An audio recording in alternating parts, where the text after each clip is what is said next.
रुची भास्कर जुवारे, वर्ग 6वा. मी गेलेला भोपाळचा प्रवास. आम्ही इथून 3 वाजता गडचिरोलीला जाण्यासाठी निघालो. आम्हाला लांजीवर सरकारने नेले. तिथे आम्ही गेल्यावर जेवण केलं आणि मग 6 वाजता बसवर बसलो. बसवर बसून मग आम्ही नगर परिषदमध्ये गेलो. तिथे आम्हाला टीचर व सर हिरवा झेंडा दाखवून आम्हाला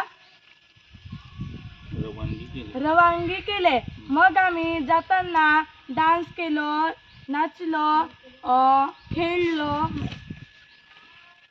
मग आम्ही नागपूरमध्ये गेलो 8 वाजता. 8 वाजता मग आम्ही रेल्वेवर बसलो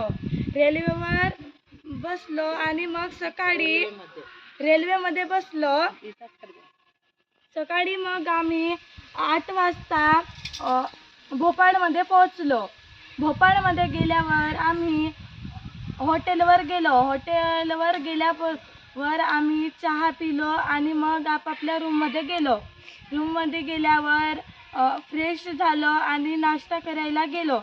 नाश्ता करून झाल्यावर आम्ही वनविहार पार्कमध्ये गेलो. वनविहार पार्कचा तलाव 5 किलोमीटरचा होता. तिथे एक बाग पण होते. मग आम्ही प्राणी पाहायला गेलो. तिथे मगर, सिंह, वेगवेगळ्या प्रकारचे साप, वाघ, चित्ता वगैरे होते. मग आम्ही अंचालिक विज्ञान केंद्रामध्ये गेलो. तिथे वेगवेगळ्या प्रकारचे प्रोजेक्ट होते.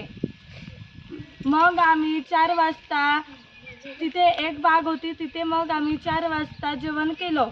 जेवण केल्यावर आम्ही 1 तास खेळलो आणि मग बसवर बसलो आणि मग जनजातीय संग्रहालयामध्ये गेलो. तिथे पहिलेच्या काळातले लोकांचे मातीची भांडे, मातीचे पुतळे, ते राहत होते, ते घर व त्यांचे सामान होते. मग आम्ही आपल्या रूमवर गेलो 8 वाजता आणि जेवण केलं व झोपलो. मग दुसऱ्या दिवशी आम्ही कला नेहरू प्राणी संग्रहालयामध्ये गेलो. तिथे